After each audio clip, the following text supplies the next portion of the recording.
Lines Saturday Roundtable lineup is a great one, man. Dave Tompkins, the Low Country over in Beaufort, South Carolina, Alabama, West Point, Stanford, Savant, horse racing. We're going to cover a lot with him. Kevin Scarbinsky, U.S. Basketball Writers Hall of Fame, the Birmingham Lede. Scabo knows.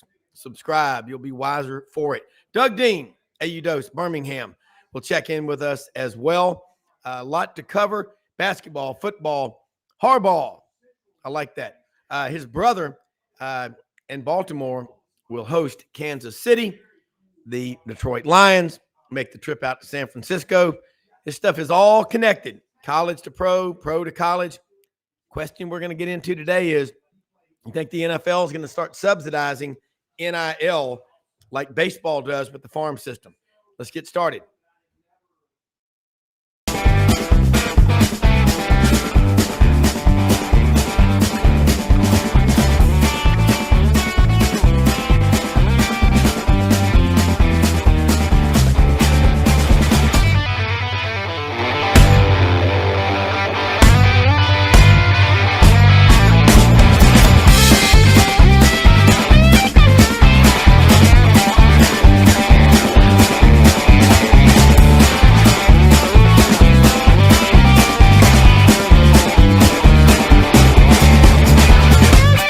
Sidelines with Rob Brown.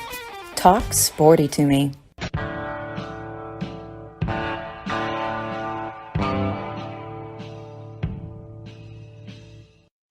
All right, man. Dave Tompkins, there he is. Hey, let's go. Hey, this is Brendan Martin, Dave, buddies. Oh, I know him well. Yeah, we're old friends by now, dude. Yeah, the smartest man in Gainesville, Florida. The smartest one. Ocala. Hey, it's all Gainesville when we're in Ocala. It's like a 30. Yeah. So the horse country. Yeah, right. and Dave, this is, Maury said this, Gaston, he said the reason the horses, and there's so many of them down there, the limestone in the soil. So were you chief marketing officer at Churchill Downs? I've got more people asking me about horses and saying that guy is amazing. And then Frank Duffy's got that horse at Oaklawn. Tell people real quick, Doug Dean's going to join us in just a minute, but tell people how big a deal the Oaklawn races are over at Hot Springs in relation to the Kentucky Derby. Well, a very big deal. And I think we're now in 98 or 97 days until Derby, Derby 150. This will be the biggest Derby arguably ever, with the possible exception of the Secretariat Derby in 1973. Yeah. And the prep races are well underway. The next prep race is on February 3rd, I believe, at Oaklawn. And then a few weeks later will be the Arkansas Derby, which is one of the biggest prep races leading up to the Derby. So yeah, Oaklawn looms extremely large in the road to the Kentucky Derby. And you know what? I may just take a wild hair and head to Oaklawn in March to watch the Arkansas Derby, because I've never been to that track. I've been to many of them around the country, but I've never been to Oaklawn, and I want to do it. All right, then you need to come here to the Cherry Farm, and we'll meet you here. I want to go. I want to be there. Look, I love horses. Growing up in Memphis and Germantown and Collierville, there are more horses within the city limits of Memphis than there are any major city in America, much less the world. But the thing is, that's what I love. But I want to understand more about them. And our audience loves, obviously, college sports and all, but they love horses. And there's nothing more beautiful than a pasture full of horses. So I want to do that. What's the date of Oaklawn, the big race? I'll need to check. It's in mid-March, mid to late March. It kind of coincides with March Madness, so it can be a great weekend. So we can watch the tournament and see the Arkansas Derby. But it's on a particular weekend. It's on a Saturday, and it's the same day as other big prep races. I believe the Florida Derby and down in Fort Lauderdale. I'll tell you what. Next Saturday, I'll lay out the entire schedule leading up to the Derby, because it's good stuff. And one of the things we did back in the day is we paid to have the road to the Derby televised on NBC and other NBC affiliates. and didn't quite pan out, but that's going to work. I think this year, I think next year actually, with the Derby 150 this year, and then next year, people will start to pay more attention to the road to the Derby because it's really important. It's really cool, and it really you get to see the fabric of horse racing in some of the other places not named Churchill Downs, like Oaklawn, okay, like Gulfstream. Yeah. I mean, I think that's somebody's asking, is that Buddy Martin? You've got on Buddy Martin's glasses. I am Buddy Martin. This is what are you talking about? I want an Emmy. This is my Emmy. I worked real hard for this Emmy, and I want you to know my name is Buddy Martin. That's right. Those the are the Buddy Holly I'm Buddy Martin, and you're not. That's right. I mean, right. I got the B and the Martin part, so I'm good. And I'm in his house. So what do you want? And in the studio. Hey, that's right. Let's get going. Studio B for basketball, man, going on right now. Dave, that Auburn Alabama game Wednesday night in Tuscaloosa. Auburn is weird, down by 14 at the half, fought back, took a brief lead in the second half, but Nate Oates, look. Let's just break it down. I want to get your feedback, and then I want Brendan to jump in. Last year, he was put in a bad position by Alabama. They should have said any questions about this matter with Darius Miles will be referred to our legal counsel that are here right there. Ask them nothing but basketball questions for Nate Oates. And he got put on the spot. And I'm not defending him. I don't know him. But in fairness, he gave a bad answer. But the guy can flat out coach, and damn it, man, they can shoot. And in the last 3 years, it's been either Auburn or Alabama that have won the SEC in basketball. And it looks like this year, one of those two, or Tennessee or Kentucky, but one of those two probably going to be it. When are we going to admit that basketball is now a big ass deal in the great state of Alabama? Well, I'm a long-suffering Alabama basketball fan. Way back in the day, my dad played basketball for Alabama. I love the sport and played growing up in high school and stuff. Yeah.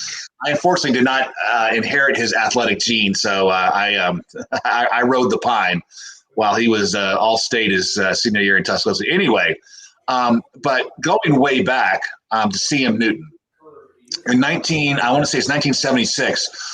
In the tournament, we blew North Carolina off the court. And then the next game, we played Indiana. And that was the year that Indiana went undefeated. 76. We had them beat. As a matter of fact, Coach Knight later on told my dad in his entire career, that was the one game where he felt like he beat a better team. And that's been Alabama forever. And hopefully Nate Oates can be the answer to the riddle of why can't Alabama progress past the Sweet 16 in the tournament? And maybe Nate Oates is the riddle. I mean, when they're loose, when they're playing their game like they were Wednesday night, they're hitting threes and stuff. They look like the best team in the country. But then you get a meat grinder game, a gutted out game in the tournament like last year against San Diego State. And they don't have any answers, and so I'm kind of a skeptic because I've been suffering with them for 40 years, but maybe Nate Oates is the answer. That said, I'm a huge Bruce Pearl fan, as you know, and I pull for Auburn basketball just as much as I do Alabama, and I think Coach Pearl can get Auburn this year to at least the Elite Eight, if not the Final Four. Yeah, and Brendan, you watch a lot of basketball, and you've seen, and you talked about this yesterday when Florida won those back-to-back titles in 06 and 07 in the middle of winning a national championship in football. Football still sucked all the air out of the room. And Florida, after Kentucky, has won more national championships than anybody in this league. Well, I mean, look, first of all, it was Gaines Vegas, as they call it back then, because it was like total domination. And I remember my dad telling me when we were covering everything then for an outlet called Gator Country. And I'll never forget just like Dad says to me, he says, you'll never see this again in the rest of your life. You'll never see this back to back to back. You just won't see that. So, you got to, Billy Donovan was neighbors with Meyer. So Urban Meyer and Donovan, like championship cul-de-sac back there, man. Yeah. They lived right next to each other. And, it was, I say no one cared. I mean, people cared. I mean, yeah. What you got to do, Joakim Noah was like such a great, not a great college player, but, he was just such a leader and like a spirit leader. He was like the Tim Tebow of the basketball team, in a lot of ways. And, and don't underestimate something, as you all know, in a school or whatever, when you've got like a Tebow running around, because we talked about this yesterday, is like women's basketball, how coaches are kind of getting more connected with, Tebow was like the OG of that. He afterwards, the games he'd run around, he'd do a whole victory lap around the whole stadium, high-fiving everybody in all the games, signing autographs, all that kind of stuff, all that goodwill. But, it just was that electric time. But there was no way you're going to – I don't care. I don't care if you won an NBA championships. At that time, especially, it was still football. And the joke was like, hey, Florida's won back-to-back natties in basketball, and we're still talking about football. Just because, that's the way it's always going to be, but yeah. I think we're seeing a more, especially with NIL and transfer portal, because we talked about this, last week, which is, one of the things that I feel like is happening in this process is the gutting of tradition, right? It's I was raised a Gator. I'm going to be a Gator, even when we talked to Urban Meyer about, now you're going to correct me on his name, but Doug Dean's trying to get in. You see him? Okay. Yeah. Okay. Keep going on this thing. This is an interesting conversation. Well, it's just we'll bring in Doug right here. Hey, Doug. That the whole concept of tradition and when you got Trevor Etienne going to play at Georgia, and here we talked to Meyer about that, and his first thing is like, I just wouldn't ever let that kid do that. It's like, what a mistake. Yeah. So, but you're seeing this sort of break in this sort of tradition. Even DJ Lagway's coming in. These guys are raised. Like Tebow raised a Gator, right? Raised to come play. Couldn't wait to do that. And now you got guys. Moreover, with the transfer portal, that they're just like, hey, I don't care. I'll go play here. I'll go play there. It's highest bidder, right? Pay for play. Yeah. Say whatever you want to do. But we're going to see more of that occurring because guys don't stay there 3 and 4 years. And when you stay at a place 3 and 4 years, that's why you got a sideline full of former Gators who are coming, back to help recruit, opening restaurants, having businesses there. All of these things. I think we're going to see more of a break with that. Well, hey, Brent, got a question for you, Dave, from Wesley Duncan down in Fort Lauderdale, Florida. Viewer, ask Brendan. Oh, I'm sorry, for Brendan. If Jumbolar Track in Ocala is still associated or owned by John Travolta. I don't even know what Jumbolar Track is. I've never heard of it. So Travolta has a place in Ocala. I do know that. Yeah, no, it's pronounced Jumble Air. Jumble Air is the only fly-in and fly-out community that he can take his. I think it's his modified DC-9, where he flies. They have an airstrip a full-blown airstrip right in the middle of the neighborhood. And he pulls his jet like a car, like right up to his car. He's got a couple jets, but he's got big. I mean, these are big airliners now. Okay. He can fly in and out of there. But I know there's a park up there. But with the onset of the World Equestrian Center, and then you got the Florida Horse Park down here in the south. It's not, a lot of these tracks, OBS, they're going to see a resurgence of some of it, but because you're talking about a whole different thing. You got racing here. World Equestrian Center doesn't do racing, right? There's no track out there. That's all hunter jumper. That's all dressage. That's all, the Arabians, all that stuff. It's a show park with 4 indoor arenas, so you can do that, all that big stuff there. So a lot of that stuff is shifting into other places, but horse racing is a whole different animal. So I wasn't as connected to that as I was. Doug, I think Harvard Business School should do a case study on the 2007, 2008 Florida basketball teams, because in my opinion, that was the best put together team ever. And it was a classic case of chemistry and teamwork, overwhelming talent, because they did not have overwhelming talent. They had 5 good players, starting, and 3 good players on the bench, but no one was outstanding. And they just had a great team. Obviously, Billy Donovan gets a lot of credit for that, but the players do as well. Yeah. And we don't need to let that team, fade too far in the rearview mirror, because that was a fantastic basketball team. Yeah, and Doug, Dane, I agree with that totally, Dave, because I grew up watching his dad, Yannick Noah, play tennis. I mean, that was just so cool. I'm with you. You've got to make legacies of those teams for people to look up to as a standard. Doug, Dane, you're at the hunting camp. It's raining up here in Memphis, over in Parkin right now. Hunting or whatever's on your mind. Just you pull out of the driveway doing about 105. There you go. Good morning, guys. Dave, congrats to the Tide the other night. Auburn was really fortunate, frankly, to make that a game down to the wire. But excuse me, might have a little ambient noise here in a minute. But so we have rain drops and threats of tornadoes possibly as the morning progresses. Supposed to move out midday, but Rob, I wanted to ask you a duck hunting question, because I'm not a duck hunter, but what happens down here off the Cahaba River, probably a slough up there, there's a couple of devout duck hunters, and I might be on a deer stand, and about 6 probably barely legal shooting, like 6:10 a.m. There are about 20 rapid fire shotgun blasts, and then it's over. Is duck hunting about a 15-minute proposition? That's what you get down there. You're probably shooting wood ducks or jumping up some mallards. Up here, if it doesn't happen by 8:30 or 9, it's probably not going to happen. We don't like I've probably duck hunted over 1,500 times. It does not change. You got a probability chart. The ducks, the best shooting in most cases is in the first 30 to 45 minutes, right there at first light.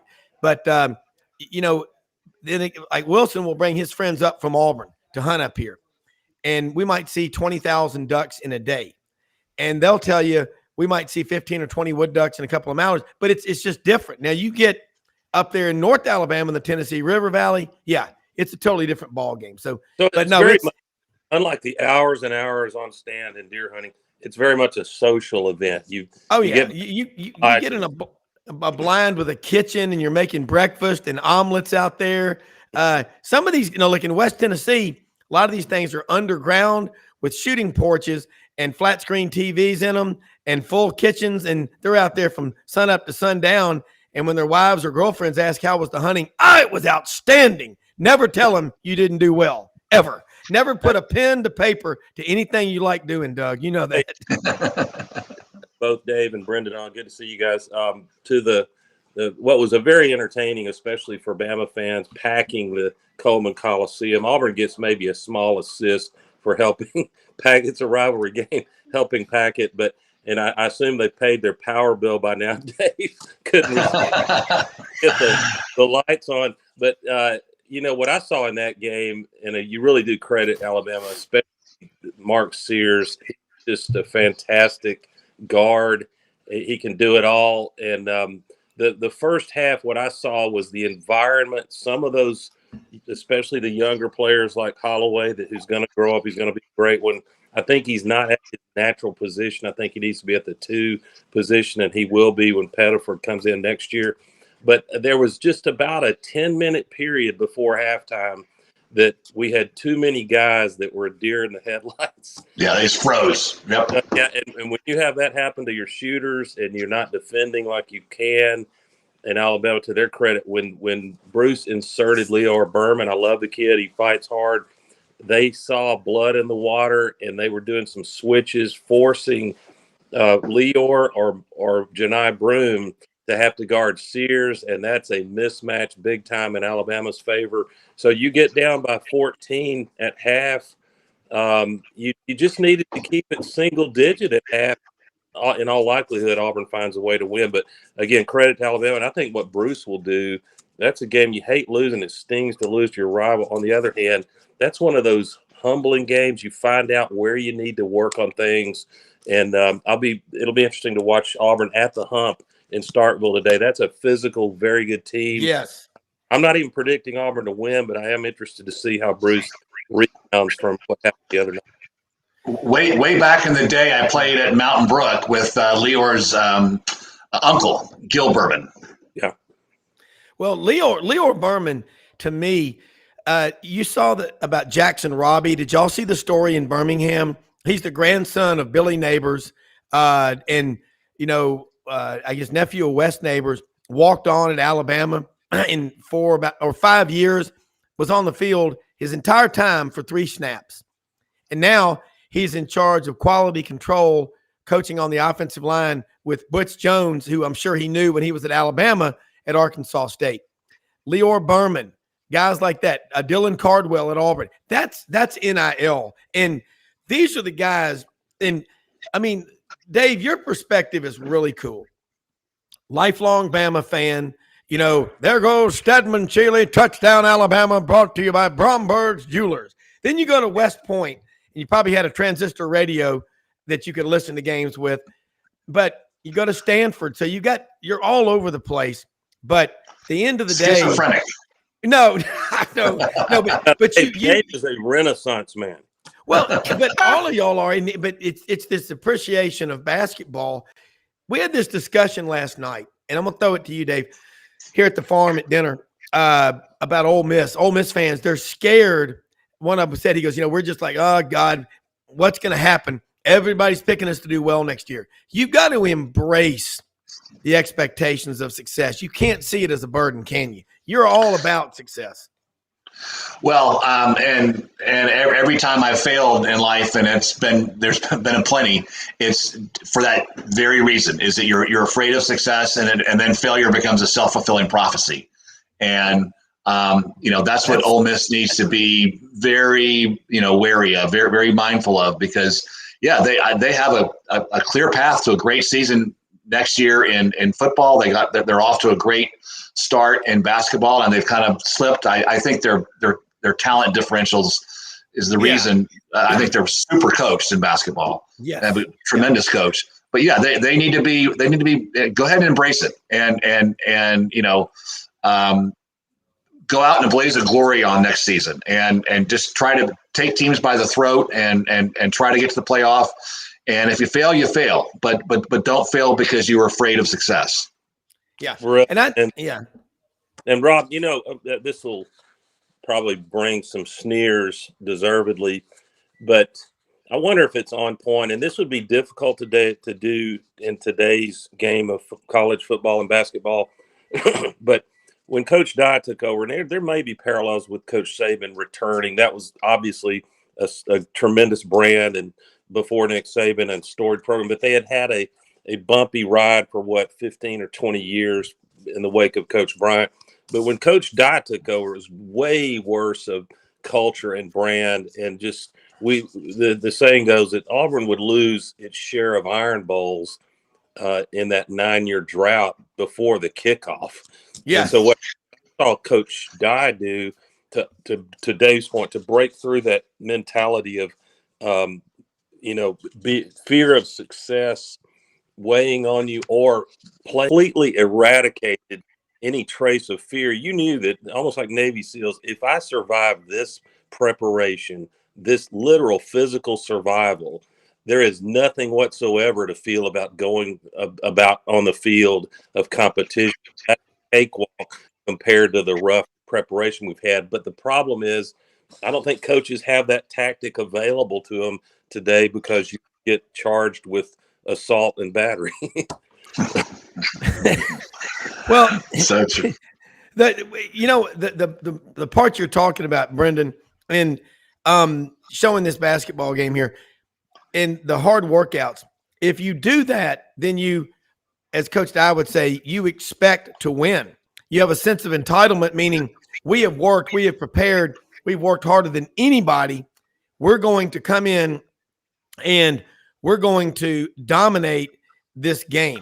And I'm telling you, Nate Oates and Bruce Pearl, the two of them going at each other is great for college basketball. And you're talking about Chris Beard. You saw what they did, 77-51 to Ole Miss in Oxford the other night. And that was brutal. And or what have you, but that just showing that game and looking at all these SEC, so good. Yeah. The Chris Beard's a great coach, and his talent isn't that great at Ole Miss, but what he's doing is he's getting those guys to believe they're a lot better than they are. And I'd look at Nate Oates, Bruce Pearl, Chris Beard, Eric Musselman, and then the other one, Matt McMahon. What he's doing at LSU, man, that was a program. And we were talking with Jacques Doucet, WAFB Channel 9 down in Baton Rouge yesterday, was on the show. And he said, look at Will Wade, what he's doing out at McNeese, out in Lake Charles. And they went up on the road and beat Michigan. So there are a lot of people, he said, maybe we got rid of Will Wade too soon. What were they going to do to him? They didn't do anything to Bill Self or Roy Williams or any of those guys. So that it's kind of a double-edged sword there. I mean, anyone maybe they did get rid of him, but McMahon, LSU's 3-3, and they were basically got the death penalty 3 years ago. Everyone on the roster left.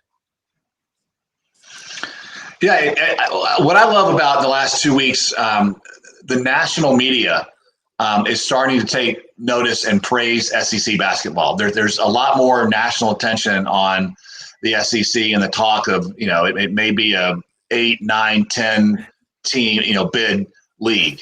And so it's getting the kind of ink that the ACC used to get. And SEC just kicks the ACC's ass now in basketball. And it's getting similar ink, as the Big Ten. In my opinion, I still think the Big 12 and the Big East are the best two conferences, but I think the SEC is right behind there. And I think we will have for sure one team in the Elite Eight, probably one team in the Final Four, and who knows, maybe two teams in the Elite Eight. So it's getting better and better. Brendan, we want to take a quick commercial break and then come back. This is a great discussion, and I think Ole Miss fans have got to embrace high expectations. And yes. Doug Dean, when we come back, Brendan, you want to hear Doug has a matrix that companies use about hiring people and profiling people.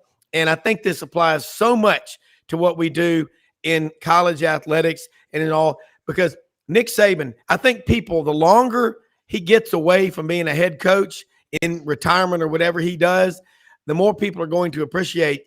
You can say, well, he had more talent than everybody. Do you know how hard it is to get all those people with that kind of talent and those egos to play as one?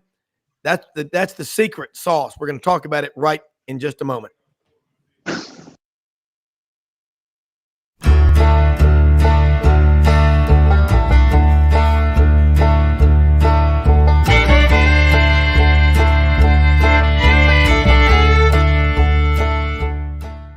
In a perfect world, you'd set a health goal and results would happen overnight.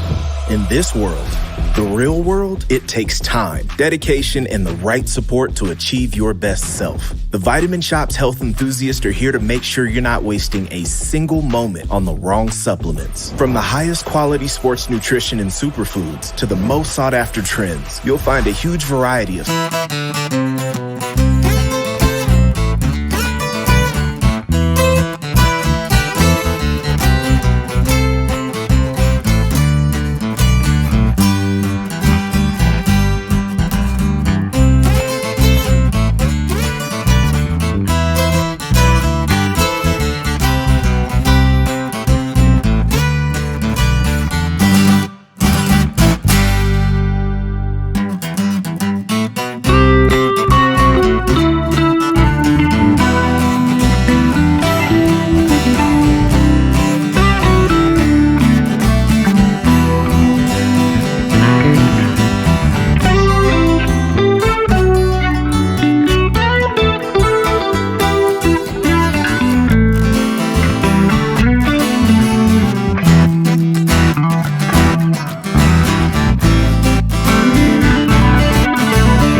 competition, was fascinated with human behavior, psychology. He wanted to create something that was a force for good, having come from Nazi Germany. So he ended up nominated for the Pulitzer Prize for what was called the Hartman Value Profile Index. But briefly, how this could apply to athletic leadership, and how often, guys, do we see well-intended coaching hires, head coach or assistant, that the resume looks good. Jimmy Sexton said everything's great.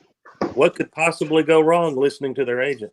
And within a short period of time, either they are a fraud, maybe they don't have the work ethic you thought, or they're a toxic force within the culture of your leadership team. But what you're looking for is 3 domains, and the assessment within a 15-minute online completion tells you about the interpersonal skill or sensitivity to unique situations with human beings and dynamics. Work tasks, that's basically just having a really elite work ethic, not being one of these trust fund babies, Rob, in which I shouldn't have to work. It's beneath me to have to work. And finally, the one that's far less common is a real appreciation for the strategic big picture, the architecture, not just what's right in front of me, but how all the parts fit together in the bigger world and the bigger architecture of the organization. I am stunned, really stunned with all this science available that we give $8 to $10 million a year contracts to head football coaches largely on their resume. And granted, some of them, you've seen them enough, you don't need to interview them. You know how they're going to tick, like Coach Saban. But others, they've got a bunch of games, but you really don't know what their ticking time bomb liabilities are unless you can assess it with tools that are readily available like this one. Yeah. Well, the best thing I've ever heard is if a dog will bite, he'll do it when he's a pup. And we heard this, Brendan, you heard this when Matt Dean was on the show with us Thursday. His son worked for Jimbo Fisher for 4 years. Now he's the director of scouting. Got a new promotion for Dan Lanning at the University of Oregon. And he said, there's a big difference in working for Dan Lanning versus working for Jimbo Fisher. He said, Jimbo, he goes, he didn't work that hard. And no, he liked to play a little golf and maybe hang out and, do a little, working lunches and, stuff like that. Brendan, ask yourself this, and Doug and Dave and everybody listening and watching. If somebody told you you've got a 10-year guaranteed $75 million contract, okay, no matter what happens, unless you get caught, with an elephant or something in bed, I don't know. But nothing can happen to you. And then a couple of years in, Ross Bajork, who, believe it or not, still has a job. He's the new AD at Ohio State. What if you're not scared about making money to pay your mortgage, pay your bills, to support your family, to do the things you want to do? You won't get out of bed in the morning a lot of times. You'll lay around and smoke weed and do nothing. I mean, you can give your people so much money that you kill their drive. And I think that's one of the things along the line what Doug said is happening with these big salaries. You can't guarantee, give them enough to be happy, but don't give them so much they don't want to get up in the morning. Listen, I've had many production companies and stuff in the past. And, the joke was, look, I tell a client, I said, we'll do a handshake deal here, whatever. I'll make this video for you. But here's the thing. I want half up front and half on delivery. And it really, wasn't that I didn't want it all up front. It's just that I knew I probably wouldn't finish it as quickly as I wanted. I needed the carrot on the stick right at the end of the day. And that's this, and was that I think is for everybody. It's really hard to get motivated, especially when, you're making gajillions amounts of dollars. It's just a mindset. I'm a big believer in mindset. When you wake up in the morning and what your intention of the day is, you cannot sit around and you just get lazy and everything else sort of gets. And I hate to say that money is such a motivator because we're seeing it be sort of the root of all evil in the NIL, but in a lot of ways it is. And it's really difficult to discipline yourself beyond that when you got money in the bank. I mean, what the hell do you care? In a lot of ways, if you get, if I get cans, I'm going to still make gajillions of dollars, Yeah. And what does money do for you? For many, for most, a lot of money makes one become complacent. For someone like Nick Saban, a lot of money makes him work harder. Yeah, because with he embellishes and embraces the expectation associated with all that money, and so he just works harder. And I think that goes back to Doug's test that he was talking about. I can't wait to Google that. That's fascinating. Say it again. The name, Doug, of that test. And again, I feel like I'm making it an infomercial for the guys at. There's a lot of good assessments. What the beauty of one is, I'll throw a big word phrase at you guys: inductive reasoning. Most of the assessments are, and I'll be facetious, sound like, are you thought of as a likable person? Oh yes, I'm like, and you can con the assessment. The presumption is you're honest. In the judgment index, you really don't know the quote right answer, so it's impossible to find it. Judgment index. If any of you, Rob, if y'all want to take it online, I'm happy to do that and send you the report so you can ask yourself, is this valid? Is this me? Does it work? And that they have athletics report on it that interestingly gives you information on an individual.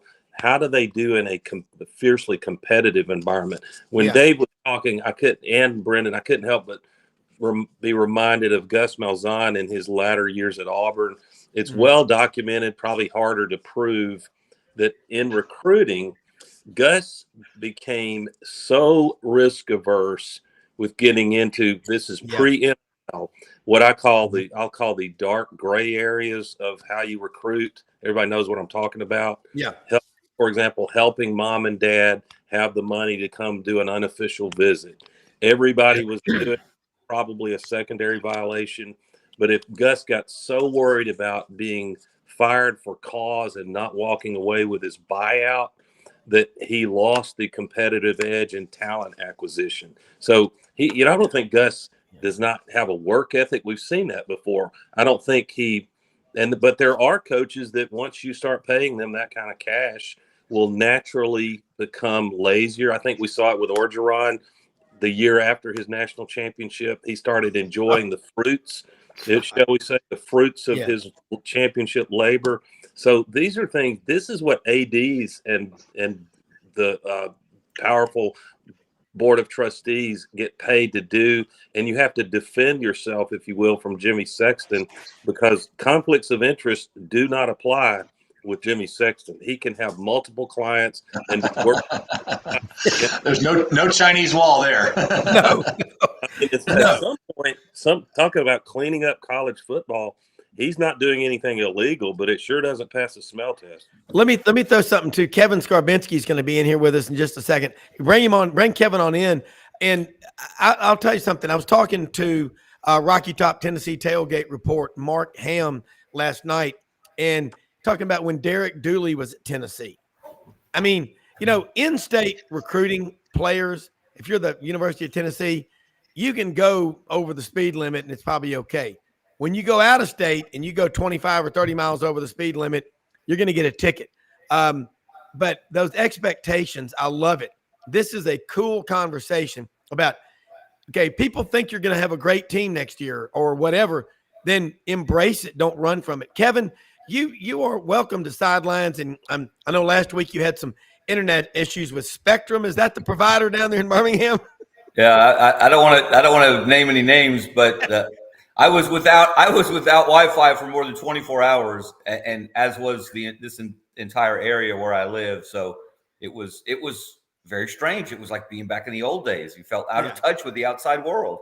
Yeah. Well, we got Brendan Martin, Buddy's son, as our executive producer now. So we've got a new set and everything. He's down in Ocala, the horse capital of the world, outside of Germantown in Lexington, KY. But Kevin, SEC basketball. We're talking. Look at Arkansas. I can't believe it. They're 1-5. You look at Chris Beard, the job he's doing, but 17-3 for Paris at South Carolina. Kind of herd these cats in and tell us who you think your best teams are, top 5 in the SEC right now. And we'll open it up for discussion. Dave talks about the SEC is running away from the ACC, but is the Big 12 still number 1? Okay, a lot to unpack there, obviously. I knew that.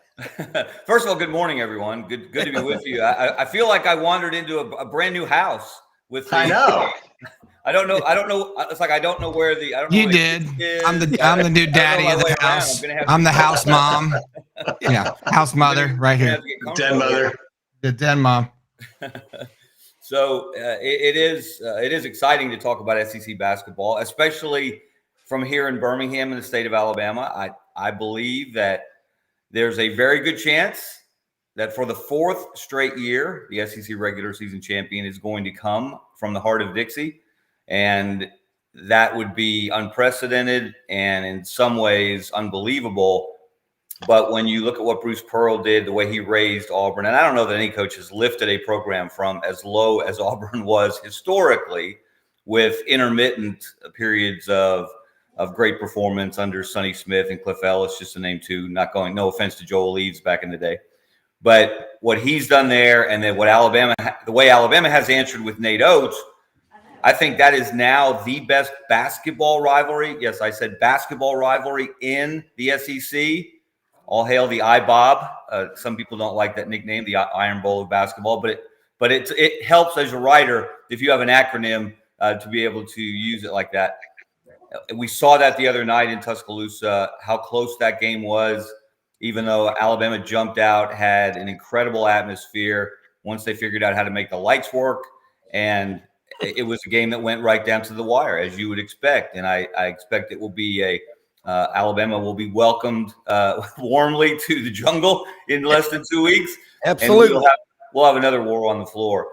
I would put Tennessee. I'd put Tennessee in that group, of course, the way the Vols have played. Look, over the last 6 or 7 years, Auburn and Tennessee have been the two best teams in the conference. And no offense to Kentucky, and that they're not far behind, but they're behind, and they're certainly behind their own expectations. Yeah, they're right there. They're a little next level. South Carolina just blew me away this week with what they did to Kentucky. I watched a good bit of that game. Yeah, that was no upset, guys. And I jokingly said on Twitter, they're storming the floor as if they've done something they've never done before. They've beaten Kentucky 4 of the last 7 overall, including last year in Rupp, and 3 of the last 4 in Columbia.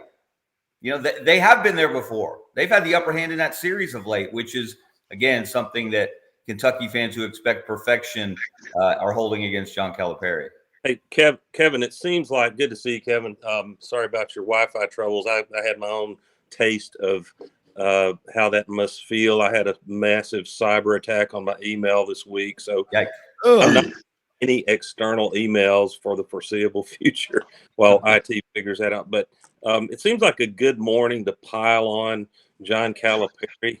Isn't every morning good? I mean, he's a tremendous coach, but for my money, I think I give him more credit at being an elite recruiter of 5 stars, of one and done players. That's nothing new, and that might be unfair to his pedigree. But how does he? What is at the heart? It can't be talent. It must be culture and team cohesiveness. How you develop that. How does he have at least a couple of head scratcher losses seemingly every year like this?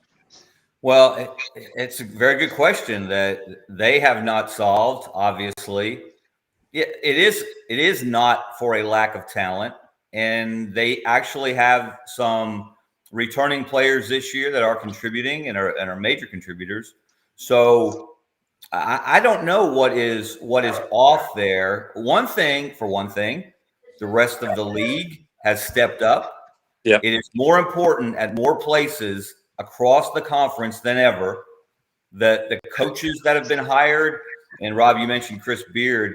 It's no coincidence that Ole Miss has taken a great leap forward. Yes, they brought in some guys out of the portal. Yes, they had some talent, but Chris Beard unlocks that because he's a winner. He knows how to win basketball games and put teams in position to get into the NCAA tournament and then make runs there. So it's the quality of coaching, the quality of player has always been there.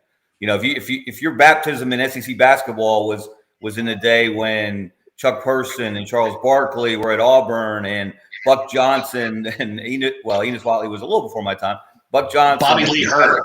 Bobby Lee. And I'm glad, Dave. I'm glad you said it. Can I go off on a little bit of a rant here? Yes. Okay, so It's Rant Saturday. kudos to ESPN for putting that game on the main channel, the Alabama Auburn game the other night.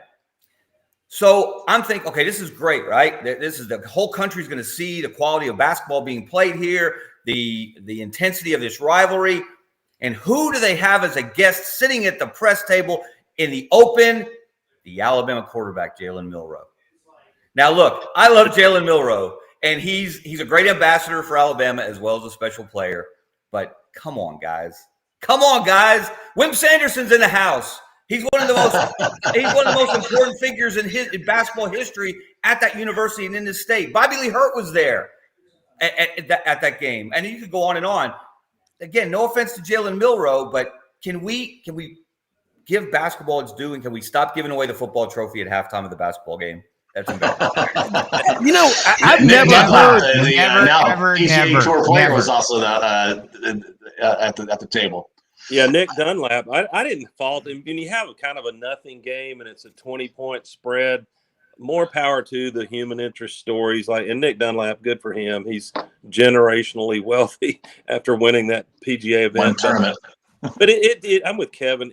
I don't care if it's Auburn doing it or whomever. It's curious when you're trying to build up the SEC basketball brand. It's curious to pivot off of the sport of basketball onto football and golf, even though maybe it glued people to the camera. Kevin, I can't say anything bad about North Carolina because I won't be fed and I'll have to eat ramen for the next month. But I think Kentucky is pretty telling that when Kentucky played North Carolina and Atlanta right at the end of the preseason, Kentucky they were clearly the better team. And, people were saying, wow, this is Calipari's masterpiece. This is a Final Four team. They're a great mix of freshmen and seniors. And that's what everyone was thinking going into the regular SEC season. And then now Kentucky has just kind of bumbled their way through it. Meanwhile, North Carolina is 8-0, probably goes 9-0 in the ACC today. So maybe there's a little, benchmark ACC versus SEC right there. And to your point, what's shocking, Kevin, thank you for the kudos for Bruce Pearl, which are indisputable to anybody who's fair. But what's shocking, got to be shocking to Kentucky fans, is no one can question the passion of their fans about basketball. No one. But you hear Neville Arena, for God's sake, talked about as surpassing Rupp as a tough environment to play. Well, Peter, Kevin, I guess you guys saw Peter Burns from the SEC Network earlier in the week said that the Jungle is the modern day version of the Cameron Crazies at Duke. Yeah. And there's no better compliment for a basketball crowd than that. Yeah. And they do it game in and game out. That no one ever accuses them of attending a tennis match when they go to Neville Arena anymore, the way they did Alabama fans early in the season. And kudos to Jay Williams. He was a good sport about that. He got booed when he walked in the arena on Wednesday. He went straight to the students, embraced them, interacted with them, took photos with them, signed autographs. So, and that was a great sign that they had, pretty loud for a tennis match. That was looked professionally done. With the great photo they had of the hard hats. Only difference being the in the Jungle they hail from Alabama and the Cameron they hail from New Jersey and Connecticut. Yeah, well, Kevin, it's the same for Alabama now with the number of out-of-state students they have. Hey, Doug, I want to say this about Kevin, the pride of Pottsville, PA. No one's ever said that. Doug, you got onto it, and so did you, Dave. Quit giving out the Foy Trophy for the winner of the Iron Bowl during halftime of the basketball game. I'm going to go back. I'm going to reference history. Reykjavik. No. This was 1987. Ronald Reagan at the Berlin Wall.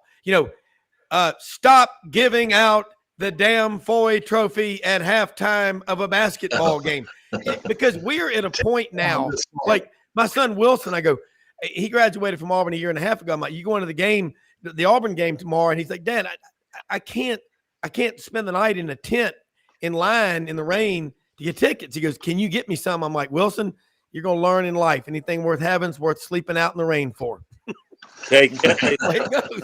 Scarbo, thanks a lot for giving Rob. I love that. Something new to rant about. But maybe we'll get him off the social rant about NIL and portal transfer. Hey, here's a little data point, guys, of how Bruce Pearl has built a magnetic brand to come to games in the Neville. I noticed, and this is where you got to be careful in love and marriage. I noticed that Valentine's night, Auburn hosts South Carolina in Neville Arena. And I said, this is going to be tricky. So I asked Valerie, hey, wouldn't you like to go to a nice dinner in Auburn on Valentine's night? We can stay at the lake house. And she said, that sounds great. And she said, wait a minute. Does Auburn play that night? Busted. But she said, no, I'm excited to go to the game. So I shelled out no small amount of money. We're going to have dinner and go to a basketball game on Valentine's. And hey, it's cool for me. It's cool for me to watch those games. Beyond the basketball, to see the student section. I've got close friends of my older son who he played basketball and baseball with up through high school. I coached a travel baseball team with these guys on it. And now I look in the crowd and I see them. They're Auburn students. I see them in the crowd and they're right there in the middle of the jungle. So it's kind of cool to see that going on, and it's genuine. And it is the one thing that Auburn did, and I don't know why more schools don't do it, is they catered to the students when they designed Neville Arena, when they configured the place and decided, okay, they gave them their own entrance, they gave them their own concession stands, they put them in prime seats courtside, not stuck in the corner, but right there where they could truly impact the game. Right. And they've done that. Yeah. So all credit to the Auburn administration back at that time. That's one of the other hiring Jay Jacobs. I mean, hiring Bruce Pearl was probably Jay Jacobs' crowning moment at Auburn. Yeah. But the entire attitude towards making basketball important, putting a spotlight on it, and encouraging students by making them special, making them feel special when they go to a basketball game, even if they do have to sit out in the rain in a tent to get tickets out and be among the first to get in there. That's cool to see. Evan, I don't know if an architect or a team of architects have ever won a basketball game, but Neville Arena is about as close as I can come. The architect that, it was copycatted a little bit after Cameron Indoor. I think it's fair to say, and nobody tried to hide that, but the little critique I would say, I wish the students would get rid of the sit down, you suck cheer when somebody fouls. I don't think that adds anything, but if they have fun doing it, we're probably not going to get rid of it. And secondly, please, if you're listening, Auburn basketball fans, quit bringing shakers from the football game to a basketball game. Shakers required for basketball. I have a prediction. I think one of the smart moves of the SEC was to move the tournament to Nashville. Mm-hmm. And I think, Rob, I know you go every year, and I'm sure Kevin goes, and it's been a big deal. But I think this year, with all the Elite Eight and Final Four expectations across the league and having it in Nashville, I think it's going to be a really, really big deal. And I think it's going to put the SEC tournament on the map, like back in the day, the Big East tournament in Madison Square Garden. Oh, yeah. ACC tournament. Yeah. Yeah. No, Dave, let me say this. I love what you're saying. You go down Broadway, you walk downhill to the Bridgestone Arena. We were up there for SEC Media Days. Kevin and I were up there, and Audrey, back in middle of July. That was awesome. And you know what? Like Monday and Tuesday night in the lobby when we were leaving, I would always see Commissioner Sankey and say hello to him. I mean, I don't know. Kevin knows him. But good God, you get down on Broadway. We went to Bridgestone Arena. That place, now they had a reception for everybody at SEC Media Days, food like you wouldn't believe. But Nashville absolutely knows how to knock it out of the park when it comes to hosting events like that. But God, I love the ACC tournament. You watch that, y'all, on the ACC network. That is a great documentary because you had to win that tournament in the day to get the NCAA bid. Kevin, nobody has thrown out basically a line of demarcation and said, quit handing out the Foy trophy at halftime of the IBOB. And the last person that gave the nickname to the Auburn Alabama game was, I think, 1964, when Ralph Shug Jordan, a native of Selma, Alabama, who we used to go to the YMCA, and Paul W. Grist was his mentor there at the Y, and he said, well, we're not going to a bowl game this year, but we're going to Birmingham, and we're going to win that damn Iron Bowl. That stuck. IBOB. Kevin, it's been said here, so it is said, so it shall be. Guys, I love Kevin. Thank you for saying that. Well, first of all, I can't. I don't know who came up with IBOB. It was not me. I cannot take credit for that. And it doesn't necessarily roll off the tongue, the Iron Bowl of basketball. In some ways, it does. But I have not heard a better nickname for the basketball game. But when you say Iron Bowl, you immediately think Alabama, Auburn, et cetera. So I kind of like that. And what's funny is, and this is again cool, and it shows in a small way the growth of basketball in this state, is it has engendered a debate. Do we want to call it that? Shouldn't we leave that name for the football game? Does every competition between Alabama and Auburn and Alabama have to be an Iron Bowl of something? Can we not be creative? Cannot we? Cole Kubelik, noted blockhead, and I say that with all affection. Yes. We've got this is harks back to the old days of the state. We've got, who do we have on drive time radio in Birmingham in the morning? We've got a former Auburn center and a former Alabama quarterback, yes, Greg McElroy, and they're more likely to be breaking down, the backup center for going into spring practice than they are dissecting what happened in the IBOB. But you're right. IBOB, and Cole was there standing behind the Auburn bench. He hates that name, by the way. So if you ever get a chance, even to interact with him on Twitter, make sure you hashtag it and throw it at him. He absolutely hates it. You know what I love about Cole?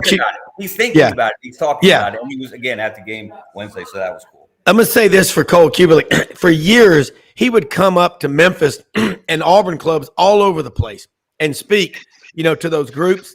But I love what I see. Every time I see him on social media, on Twitter, almost every time, he's with his wife and his 3 children. He loves his family. And I respect the hell out of that. And I think that's cool as hell. I've had him on the show a couple of times, and I'd like to get him on more often. He's got a crazy schedule.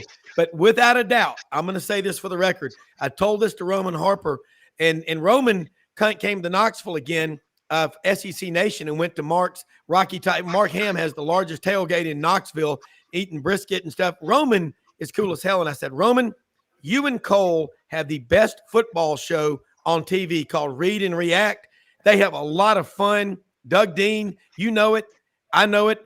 As Bob Dole said, and the American people know it. Yeah. I think, the Iron Bowl is a football game. Agreed. Carolina Duke is a basketball game. Yeah. The Masters is the Masters. Yes, it's a major championship, but it's the Masters. Yeah. And just keep these things separate and distinct. The Kentucky Derby, the Derby is a Triple Crown race, but it's the Derby. It's much bigger than a Triple Crown race. And even though, as Triple Crowns go, Belmont is more important because you have to win the first 2 to get to Belmont to win a Triple Crown. And let's make it a great basketball game between Auburn and Alabama, a game that's going to be played twice a year, just like Carolina Duke in basketball. And it's, just keep it separate. Let it build its own tradition and stuff, and don't try to gleam onto the Iron Bowl, which is a football game. Yeah, and Dave, what you can tell, it's kind of transparent. Kevin would be the most qualified. Well, probably Dave and Kevin the most qualified to talk about this, but you can tell the vestiges of 20, 30 years ago when both Alabama and Auburn, probably Auburn to a greater extent, were doing whatever they could to generate interest in basketball and season ticket purchases. So what do? You try to leverage the football side, which was red hot at both programs here and there. Auburn was, could have been more consistent, but you don't need to have a basketball or a football reference, an Iron Bowl reference to this game. And the reason I wince at it is simply that it's not one game. They play twice a year. Yeah. It's home. Just if it were that epic like the Iron Bowl in football is, then maybe they'd only play once. It'd be the final game of the regular season, and it's neither. But I'm not mad at somebody that wants to call it that for some sort of emphasis. I just think we're at a point where both of these basketball programs stand on their own. They can have a fan base that's loyal. There's a segment of Auburn people that are way more fired up about going to Neville than they are football games until we start winning big again. I'd like to interrupt. Your mission and our mission, if we choose to accept it, is to come up with a proper nickname for the Alabama-Auburn basketball rivalry. Their twice a year basketball game that will rise to the level of play that both teams reach consistently now. So let's we'll ponder on that. We'll see if we can come up with something. Yeah, because in the past it was an occasional event. I can remember being on press row. I think it may have been in Neville when Reggie Sharp. And if you know who Reggie Sharp is, you really know basketball in this state. Reggie Sharp hit about a 35-footer at the buzzer for Auburn to win the game at the end. And I barely survived. My laptop barely survived. The Auburn students came over. I was no impediment to them, along with my brethren on press row, to getting to the court. And I will say this. There are a lot of large egos in the journalism business, and I don't exclude myself from that crowd. Kevin, you're about as classy as it gets. That's why you're on this show. But I know because I used to feel this way a bit. We used to sit courtside. We used to sit on press row. If people came over for a loose ball, you had to brace yourself because they might end up in your lap. And now you're in the corner. You're in the corner in Tuscaloosa. You're in the corner in your corner in Coleman. You're in the corner in the jungle. I don't mind that at all. It's not as great a seat, but it's a better experience. I'm going to start treating you guys like round the horn in a minute because, I'm the executive producer. So I'm going to get like little things to freeze you guys out because I've got an announcement to say. I've got something very special to say. Of course, he's not but somebody's going to join us here in just a moment. And before I do that, I have an award that I would like to give to Rob, and it's from me to you. And I just want you to know that I love you. And Nick Saban says, congratulations. We got the Iron Bowl trophy, and we'd like to make that announcement during the show. And so it's special that I just want to interrupt everything. I mean, and just let everyone know that's a big deal to us, yes. And that everybody should know how important that is. And I even got I'm trying to get some music so we could make it a little more official. Here we go. Well, it's not very good, but nonetheless, congratulations to Nick Saban and his team. And we're very excited about the Iron Bowl. And there's a special guest here right now that we would like to bring in. And he needs no introduction. And he came to congratulate you. Buddy Martin's going to check into the show today, and he's just going to talk to you about a few things and let you know. All right, Coach, let's get going. Wait a minute. Hold it 1 second. I got to get sure I get this picture right. Hold on a second. Wait a minute. Great. Show us your great picture of the water. Here. Okay. God. I'm sorry. This is my office now. I just want to make sure. That's fine because this is Miami now. Okay. Well, it's okay. You can have it anyway. Hey guys, this is like old times here, and I don't know. I'm intruding on this wonderful party of those talented guys, and now this looks like a professional group. You must have a new producer. Is all I got to say. We got one. Yeah, we had Rob on earlier in the weekend. Hey, I know this is Armageddon when we're talking about Alabama and Auburn in basketball. And by the way, gymnastics after the Florida match, first time since Florida's lost a single match like that to Alabama. First time they've lost since they had lost to Georgia in 2019. They won the home match. So hey, I'm up on gymnastics now. I'm broadening my horizon. I get it, guys. But you know what? The question becomes, and I'll just throw this out there because I know Kevin will jump all over it.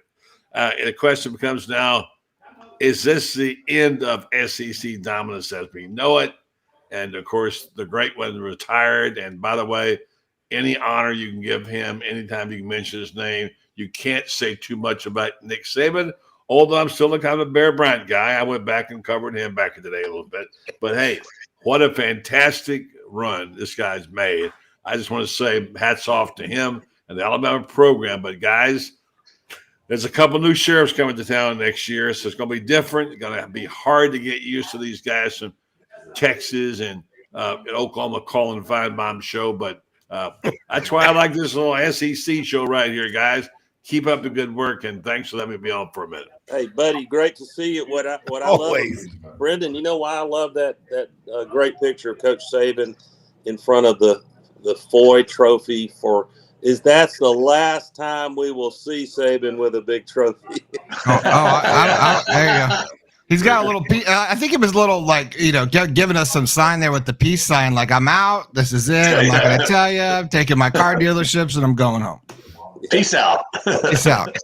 Do y'all think I don't see any scenario? I may have said this after Bear Bryant days, but I don't see any scenario that a college football coach catches him, and I think it's because you're going to see shorter tenures on average. Yeah, I think you're right. And you go back, college football in the South, 1892, Deep South. February 20th, 1892, Piedmont Park, Atlanta, Georgia. A crowd of 5,000 fans showed up. Georgia's mascot was a goat with a black cape with red writing. Auburn won 10-0. After the game, as Vince Dooley famously said on that SEC Saturday Down South documentary, the Georgia fans were so enraged by the loss, they barbecued the goat. So I guess you could say we had our first tailgate barbecue in the SEC. But 42 of those 132 years, Alabama has had Paul W. Bryant from Fordyce, Arkansas, Morrow Bottoms. 17 years, Nick Saban from Monongah, West Virginia. Pretty strong. And one thing you can say with Alabama, in 1990, Kevin, you remember this, and Doug and Dave and Brendan and Buddy, people laughed at Gene Stallings' record. And a friend of mine, a wise Auburn friend, Bill Cameron, told me this. He said, just remember, he was at Texas A&M in the late 60s during the Vietnam War. Trying to get people to go to school there at that time, basically an all-male military school, was like trying to get people to row out to the Titanic for happy hour. You watch what he does. Hootie Ingram brought him in. He won 70 games in 7 years. Be very careful. It's Doug Dean. We all know. Don't sleep on Alabama. Kalen DeBoer, he's not Brian Harsin. I'm going to say it for the record. Brian Harsin was a jerk. He went to the Joseph Stalin School of Personality and Charm. So I'm just going to say that. But, buddy, love having you on here. You might have the greatest view of any office in America. And, God, when you started with us, September 11th of 2021, you started coming on the show. And I'd watched you for years on the Paul Feinbaum show. And I kept going, this guy's cool as hell. And you know who gave me your number? Lauren Smith. Lauren, what do you got? Well, Buddy Martin we can't stop him coming around that right end on the student body right, but he's a hell of a writer. Buddy, don't ever stop writing. Don't ever stop writing. You get one trip to the plate, write till you can't write no more. Kevin, wouldn't you agree? Let me echo that. And Buddy, I'm envious of your view and your career, but you've earned every second of enjoyment right now through what you've accomplished through the decades. And as usual, you hit on something that has been amazing to me. Nick Saban, who by any objective measure has been the best coach in college football in its history, retires. And within the blink of an eye, he is out the door. No one's talking about him. It's all about Caleb Downs and Julian Sayin and Caleb DeBoer and T-Rob and the coaches they're going to keep or not keep, the players they're going to sign or not sign, losing the portal, not losing the portal. And he didn't get a proper send-off. No, and I would tell you from what I know of him, that's the way he wanted it. Yeah, exactly. On a parade on the way out of town. He's been in plenty of parades because his team has won national championships. Yeah. But isn't it amazing and a bit sad in this microwave society, to coin an old phrase, that we have just moved on and we haven't given him a proper send-off. Yeah, you're right. Kevin, He didn't want one. He just said real quick. I will say he got reality though last week at his new home down there near Jupiter, where he went out for lunch and had to wait a half hour for a table. I mean, life changes for everybody in a hurry, you know. So, and by the way, this is a good note, Rob, about the barbecuing of the goat. There's a goat in Tuscaloosa that will never be barbecued. His name is Savant. Okay. Yeah. No, well played. The Coach Saban, it blew up the Twitter sphere that he crashed and burned in the surf on a boogie board. But it's good to see him relaxing and having fun. He certainly earned every bit of it. And to your point earlier, Rob, listen, I don't know about other fan bases and rivals of Alabama. I have no illusions that Alabama will quietly go gently into that good night. Thomas poem. But I do think if the Bama fans that are smart and realistic will be preparing themselves for a transition that might not be marked by 12-0 regular seasons initially. And by the way, even if Saban were staying, I think we're not built to have undefeated teams anymore. If someone ever does, my goodness, they're going to be an awfully good SEC football team. Yeah. And, Coach Bryant, remember what he would always say? If I ever retire, I'll probably croak within 30 days. And I talked to a friend of mine who was very close to Coach Bryant. And Coach Bryant used to come to Memphis a lot and go to Big John Grazzani's restaurant at Airways and Park and sneak into that little side room. You couldn't do that in today's world, okay? Not with iPhones and people. It would be crazy. But Coach Bryant used to love to go out with his driver. We all know about Cedric. And he liked to go and, there was a former player, Mike Fracchia, who had played at Alabama, had a bad knee injury, and he would like to go visit with him. They were bigger than life. Kevin, you've said it, and Buddy, you've said it about it before. We didn't see these guys everywhere. And so if you saw them in person, it was a big deal. That's a great point, Rob. Right there, Yeah. I want to jump in real quick because in my contract marriage to my new wife, I have to make coffee every morning for her, and I don't have the coffee made yet. So, but I wanted to say this that is so important, Brendan. I remember the time you got on the elevator at the SEC Media Days the first time. Gosh, what year was that? With Nick Saban. Oh, that was great. And I mean, him and Saban going up in the. That was great because we were in Birmingham. Where were we? Alabama. We were in Birmingham. Yeah, Birmingham, and we were at the hotel. What hotel was that? The Wyndham. The Winfrey. Winfrey. Winfrey. There, something, buddy. We've been to a few. Yeah.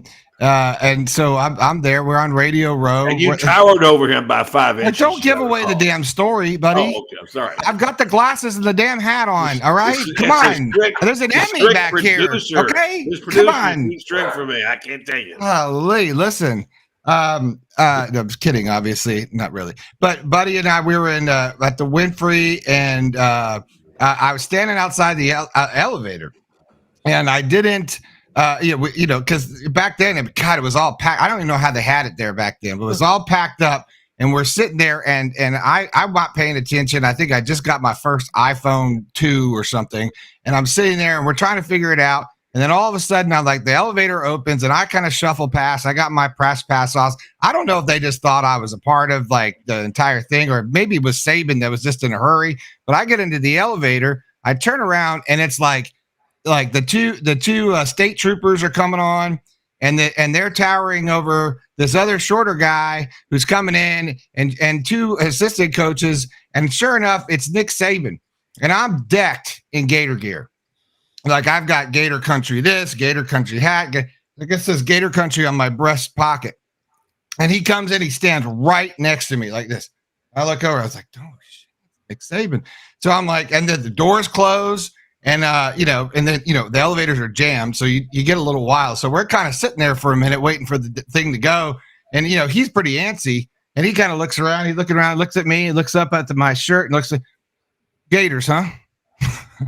I said, yeah, yes, sir. He's like, mm-hmm. He didn't say anything else about it.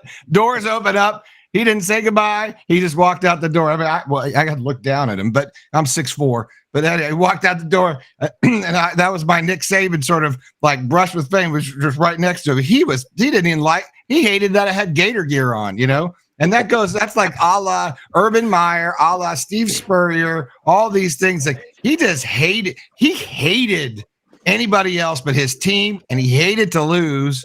And it kind of alludes to, buddy, you should talk about what's going to happen here probably in April with Steve Spurrier and Urban Meyer, which is about this whole concept of losing and how much they hated to lose, and talk about the difference in coaches and what that really meant to them. Okay, well, I don't want to hog the show. This is too many talented guys. Okay, I'm the executive producer. You're good. I'll just say this and I'll leave. But I'll tell you another time. I want to tell Rob. I've told you the story about the great Jack Harson being with Bear Bryant and another writer when they went out to an event, and Bear got absolutely snockered, and they took him home. Surprise! For him in bed, Larry Harmon was there saying, "Y'all are killing Papa." Yeah, anyway, that's another story. But I do want to mention that we are having. Well, we hope we're planning. Urban and Steve have signed off on it. A high summit at Spurrier's Grand Grill in April, probably the first week of April, when the Orange Blue game is, where we're going to have a special charity thing of raising money. Coach Spurrier and Coach Meyer are going to be there, and we're going to break down the winning years and what made them so successful at Florida. Of course, they won everything there. They have a very strong relationship now with each other. I think it's going to be unusual to be able to be there and hear them talk about those times, those games, those moments when they hated losing. That's what they said their bond was. We both hated losing. You're right, Brendan. And so looking forward to that event to be announced. Maybe you guys can make it down. If not, maybe we can stream back to you. But I just want to say thanks to everybody out there for the wonderful greetings and warm wishes on the marriage. I'm very excited about it. I'm married for a week now and looking forward to my time with my new wife, Dawn. And it's time for me to go make her coffee, where she has a right to void all the contracts, because it's in my vows I would make coffee every morning. She will enter the transfer portal if you're not careful.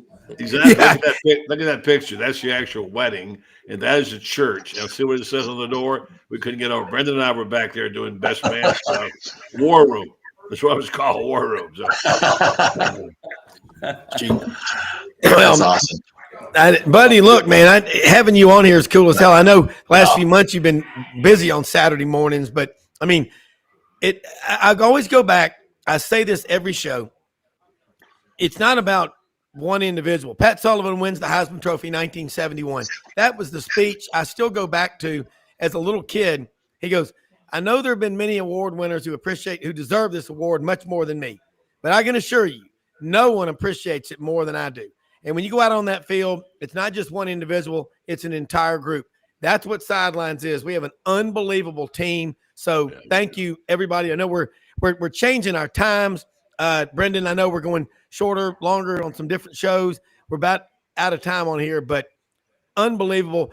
Put it up there for Kevin. Let people know how they can follow you, the Buddy Martin Show, and all this stuff, and we'll tag out. But unbelievable. Does this mean I have to work on Saturdays again? Rob, I know Buddy too well. He's going to be out, so we're just going to say goodbye to Buddy. He doesn't wait that. He's too big time. I love you, Dad. Talk to you soon. We got to get rid of Buddy. He's not going to hang out for your clothes, dude. It's not going to happen. Look, that's old school, man. Like what time am I on? Oh, okay. I'll be there in 20 seconds before I'm on, and I don't want to wait 15 seconds. That's the old gas. Jump in here, Doug. Yeah, I was just going to say the Urban, I don't want to be unkind because I hope he turns it around, Billy Napier, but an Urban Meyer, Steve Spurrier gathering, that's got to be uncomfortable for Billy Napier. Well, I think that's the idea.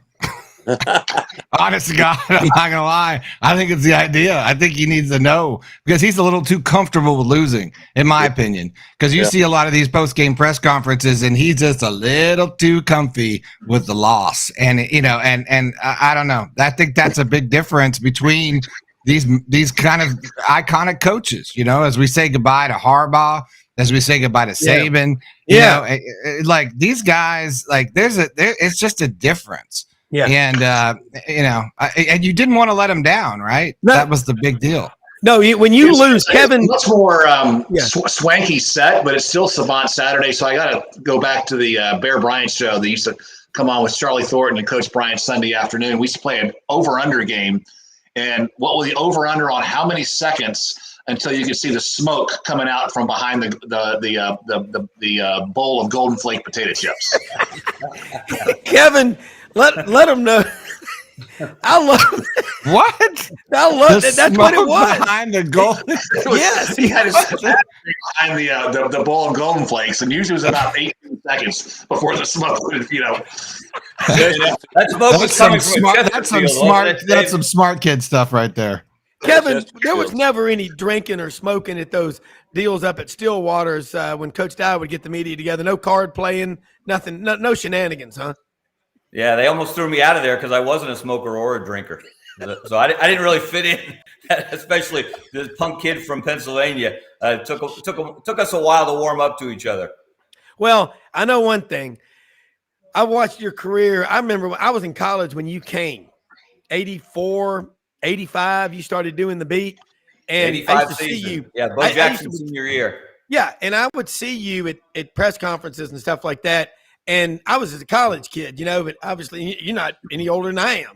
But it was kind of intimidating. But you bring so much to this show, as does Doug, as does Dave and Brendan and Buddy. And again, it ain't about me. It's basically I'm an advice aggregator or a quarterback. But having Brendan on here, this is a lot of fun. Journalism is alive and well when you got people like Doug Dean, Dave Tompkins, Brendan Martin, Buddy Martin, Kevin Scarbinsky. Let them know how they can follow you, your newsletter. And I want to know what goes on with CoachSafely.org because you are the tip of the spear with this stuff. Thank you. Well, thank you, Rob. This has been a blast this morning, guys, hanging out with everyone. Yeah, you can just best thing to do is follow me on Twitter/X at Kevin Scarbinsky. Get links to all my work.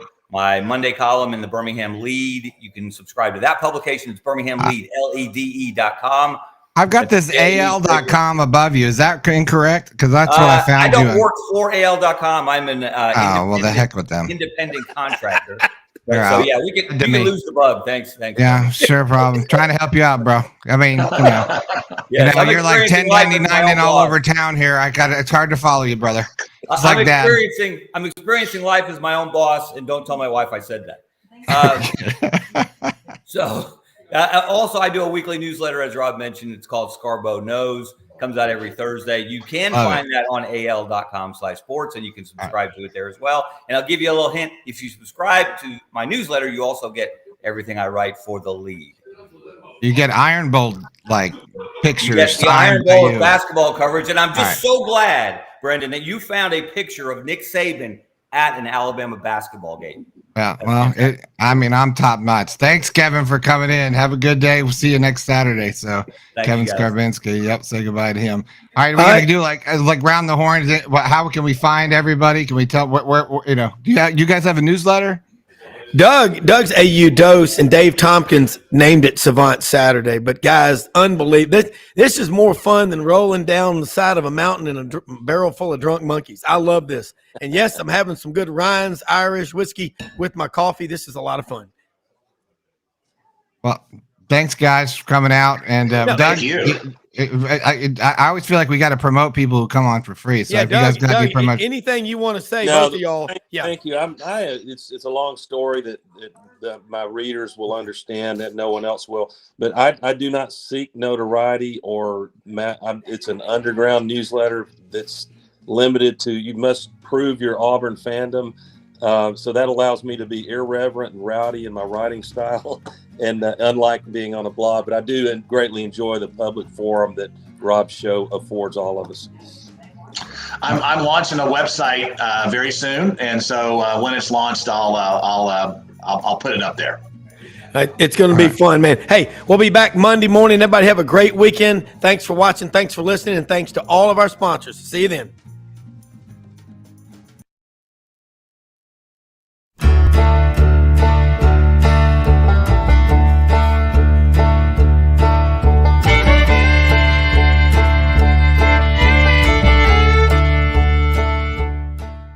In a perfect world, you'd set a health goal and results would happen overnight. In this world, the real world, it takes time, dedication, and the right support to achieve your best self. The Vitamin Shop's health enthusiasts are here to make sure you're not wasting a single moment on the wrong supplements. From the highest quality sports nutrition and superfoods to the most sought after trends, you'll find a huge variety of science-backed solutions for every goal. And the people to help guide you along the path to greatness. Unbelievably, every 2 minutes in our communities, a child is either bought or sold for sex. I am Ari Dickey, board member for the Nashville Anti-Human Trafficking Coalition. Join me and millions of others in our fight against human trafficking and for its victims by helping to educate the most vulnerable among us, our middle and high school students. Go to nhtcoalition.org, become a partner, and help keep our families safe, because none of God's children are for sale.